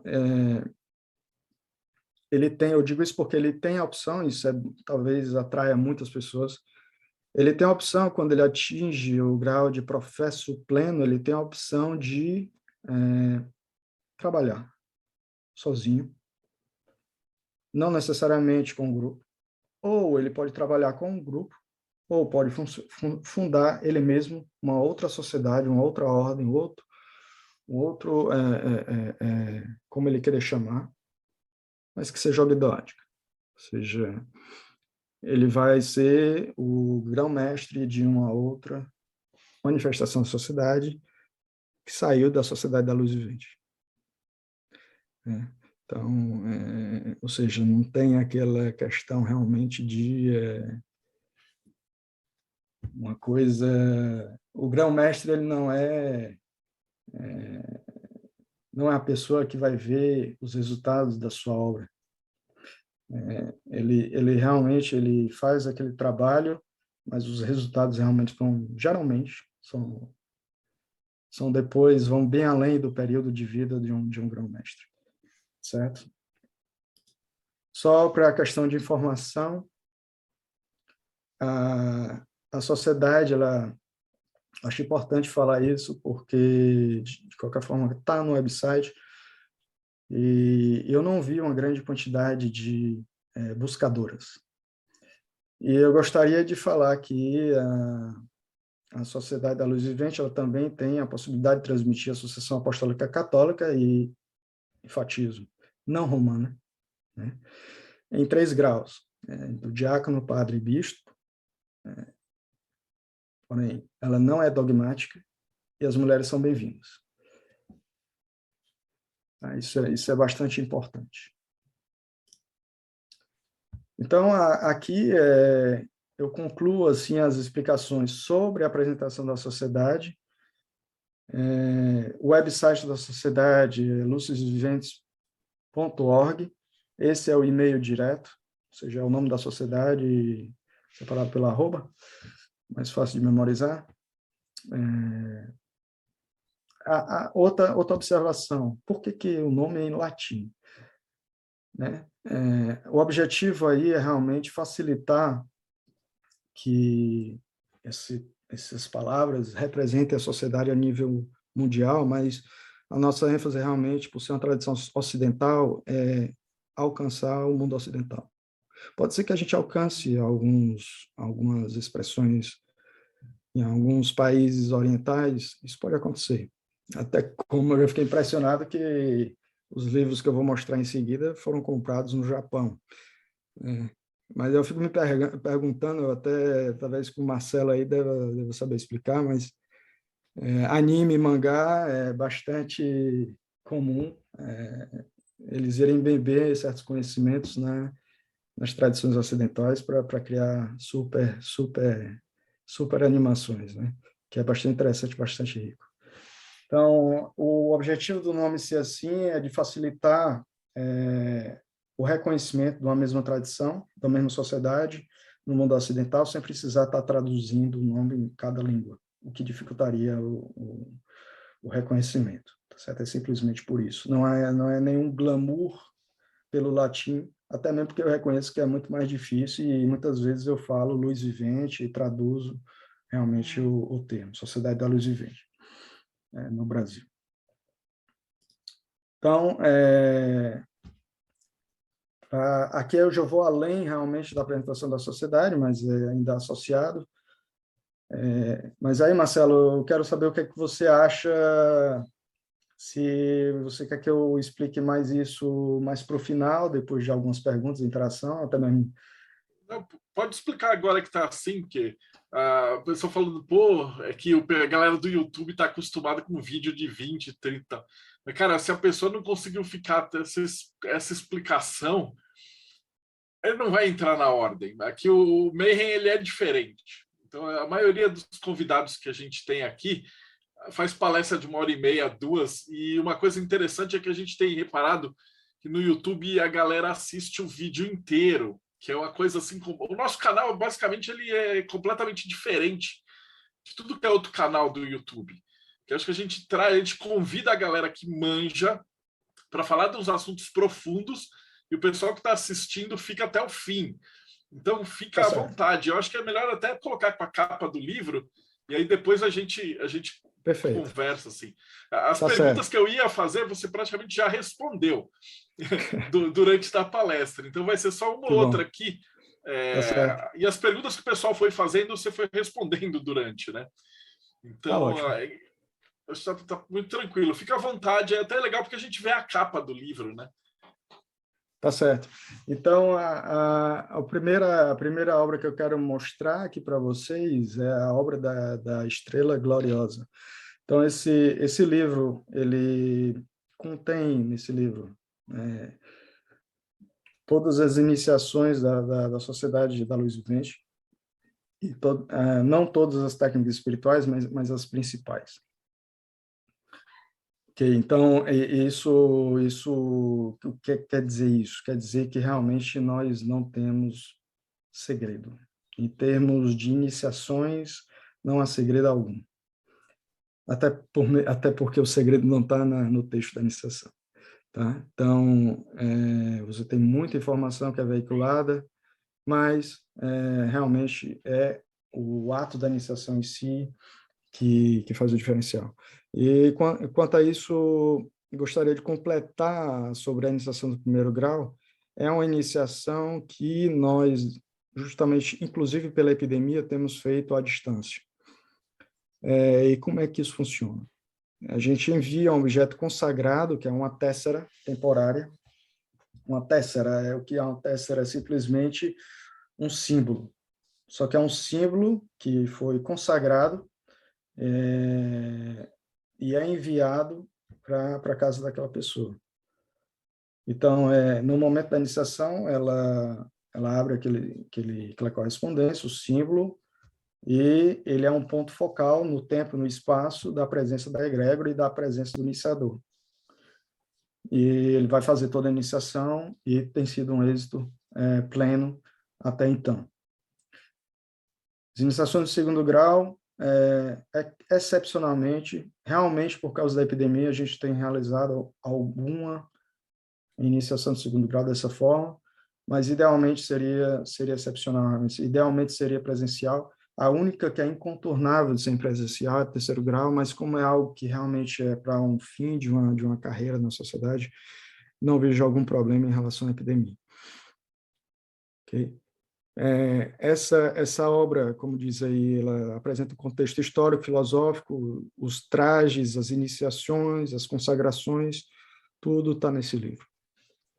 Porém, existem conteúdos que não estão nesse livro, que são veiculados para os membros, que vão complementar todo esse conhecimento. Esse é um dos livros clássicos. Eu coloquei só para dar a apresentação. Não é o livro que a gente publica na língua portuguesa, logicamente.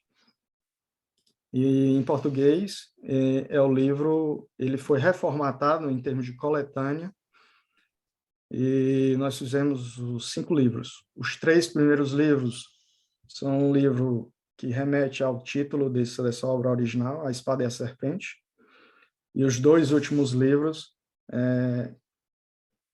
remete a uma obra que chama O Triunfo da Luz. A gente vai ver, eu vou explicar um pouco mais. Então, no livro 1, nós temos a explicação da tradição cabalista, o que são as emanações.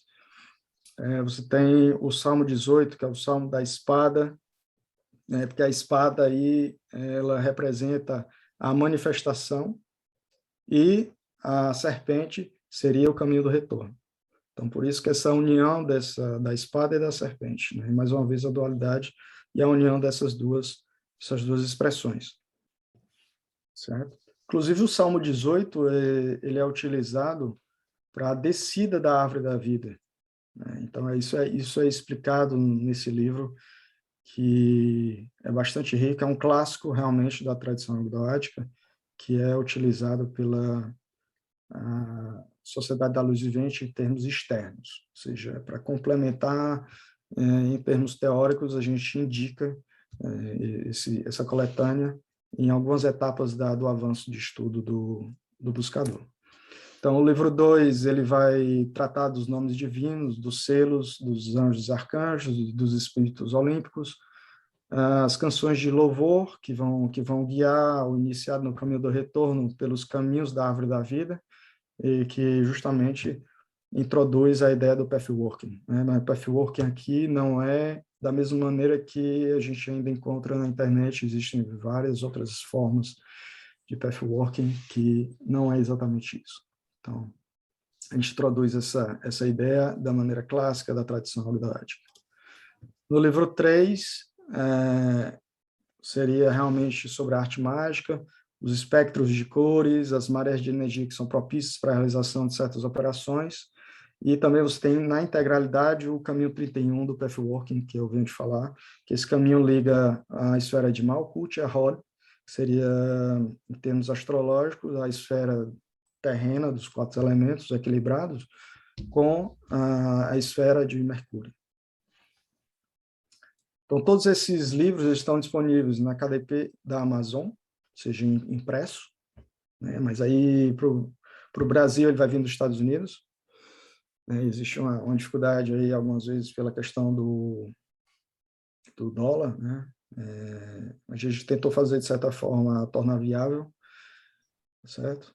Então, mas é possível adquirir através do amazon.com.br também. Então, tem o Kindle, tem a versão Kindle e tem a versão Kobo. A Kobo, só para informação, você vai encontrar na Livraria Cultura, no Brasil. Então, os 3 primeiros livros, A Espada e a Serpente, tem uma pequena parte que ainda está no 4º livro, até porque aquele livro original é uma obra só, que tem A Espada e a Serpente e o Triunfo da Luz, apesar do que no título não tem essa obra Triunfo da Luz, mas o Triunfo da Luz vai tratar dos potenciais da psique humana a nível microcósmico, a nível humano. Então, os livros 1, 2 e 3 é o aspecto macrocósmico. E o livro 5 é a conclusão dessa obra do Triunfo da Luz. O que tem de novidade é que essa obra, que é um clássico também, que foi um clássico, foi a última obra, realmente, antes do falecimento de Melita Denning, antes no sentido assim, ela participou na elaboração dessa obra, faleceu, e a obra foi publicada depois do falecimento de Melita Denning por Osborne Phillips. Bem, essa obra vai ser publicada novamente, só que foi feito um remake, né? Ou seja, todo o conteúdo foi revisado, foi ampliado, existem novas revelações e práticas, que o original não cobre práticas cabalísticas. Então, essa é a grande novidade, e vai ser lançado da mesma forma, nos mesmos canais, né? KDP da Amazon. Os livros do Osborne Phillips, geralmente a gente não coloca versão Kindle, até porque ele tem uma certa dificuldade com lidar com a pirataria, e eu respeito as preferências do autor, né? As outras obras foram colocadas em Kindle porque é uma relação independente, diretamente com a editora americana, e que aí eu decidi realmente de abrir a difusão realmente para atingir o maior número de pessoas possíveis. Então é isso, Marcelo. Aqui a gente chega no final. Se você tiver alguma pergunta ou alguma pergunta que não foi respondida, que você viu na lista, sem nenhum problema, eu posso responder. Então, vamos lá, deixa eu só voltar aqui para nós. Olha, tem uma pergunta aqui da Damantina, que ela fala assim, sabemos que a maioria das mulheres nessa sociedade tem 50 anos ou mais, tal, algo que nós jovens estamos ansiosos para mudar. Né? Aí eu tenho várias perguntas no sentido assim, a sociedade da luz vivente ela tem limite de idade, você precisa ter alguma crença ou se converter para entrar na sociedade, e tem uma pergunta se existe algum sacramento também dentro da luz vivente. Eu agrupei as três na mesa porque elas são mais ou menos o mesmo assunto. Exatamente. Isso é essa pergunta bem interessante, porque a única condição é que seja de maior de idade no país em que esteja habitando, que seja residente. Ou seja, em alguns países são 18 anos, outros países são 21 anos, acredito que a grande maioria são 18 anos, mas alguns são até antes disso. Então, ter essa autonomia, essa independência, para que não seja necessário nenhum tipo de autorização, vamos dizer assim, de pais e parentes, que complicaria todo o processo. É melhor aguardar. A gente não tem, por exemplo, algumas outras organizações que têm um movimento juvenil, a gente não chegou a esse ponto, né? Até porque o foco da sociedade realmente seria mais um pouco mais avançado, ou seja, não no sentido de isso tornar inacessível, que seja complexo, inalcançável, mas no sentido realmente de é a questão de ênfase, porque a gente tem que escolher. A gente não pode formar realmente a pessoa do zero absoluto, que não teve contato com nenhum tipo de espiritualidade, ou pelo menos uma abertura para a visão espiritual, realmente fica difícil. Mas, além disso, não. E não há discriminação em questão de gênero, né? Nem questão de opção sexual, nada disso. Nada disso representa um obstáculo.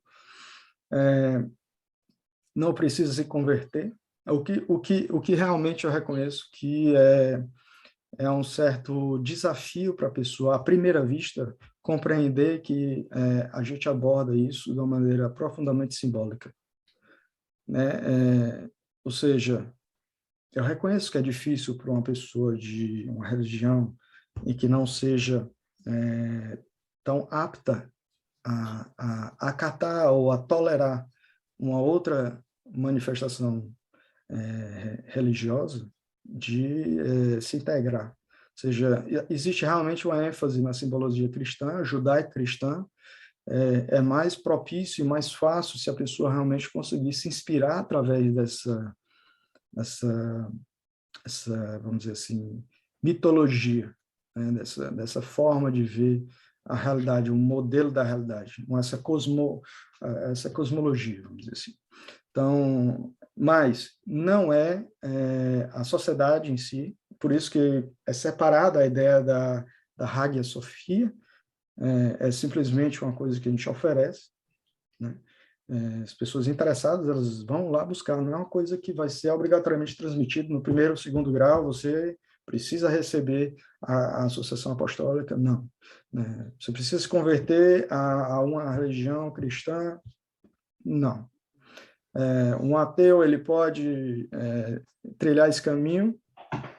Teoricamente pode, assim como é na ideia da filosofia da franco-maçonaria, que não existe esse requisito, né? Que não exige isso. Mas eu reconheço que isso vai ser um pouco mais difícil, mas não é impossível. Porque realmente a gente apresenta essa ideia mais universal, porque, como eu disse, vai evoluindo os graus, a gente vai diminuindo a quantidade de ritos e vai realmente colocando de lado todos aqueles utensílios e você vai entrar em contato direto com a realidade, sem símbolos, o que seria altamente complexo e quase impossível de transpor, né? Se você não escolhesse nenhum. Como é que você vai transferir aquele conhecimento? Até porque a gente sabe que existe um grande valor nessa arte simbólica, na arte da memória, que facilita a integração do conhecimento, a vivência e a absorção desse conhecimento, né? Então, Eu reconheço que se uma pessoa tem uma inspiração, se aquilo agrada, aquela simbologia agrada, ela vai ter maior facilidade. Vai ter maior facilidade. Mas ela vai chegar ao ponto de não ser dependente disso. Ou seja, ela vai chegar ao ponto que realmente que ela vai estar em paz e tranquila com qualquer manifestação religiosa que use outros símbolos, que use outro corpo de símbolos, e ela vai ser capaz de reconhecer o valor de cada uma delas. E aí sim ela alcançou o propósito do trabalho da grande obra. Enquanto ela não conseguir vivenciar isso, isso é complicado. Então, não sei se eu cobri todas as perguntas, se não, você me lembra, Marcelo, por favor. Bom, Rui, eu só tenho que te agradecer, acho que foi maravilhosa a explicação. Daqui a pouco eu vou abrir aqui a câmera, tudo, só o pessoal se despedir. Então, os links que você passou vão estar aqui embaixo para facilitar o pessoal encontrar vocês. E para quem estava acompanhando a gente, então, essa aqui é a entrevista 228. Então, se você acabou de cair no projeto Mayhem, saiba que a gente tem mais de 200 entrevistas com grãos-mestres de tudo que é ordem que vocês puderem imaginar. E ainda vamos fazer muito mais. Então, eu te agradeço de coração. E eu vou só despedir do pessoal aqui, a gente abre o microfone para bater papo, né? Então, vocês que acompanharam a gente, não esquecem, dá o like, segue o canal e a gente se vê no próximo Bate-Papo Mayhem.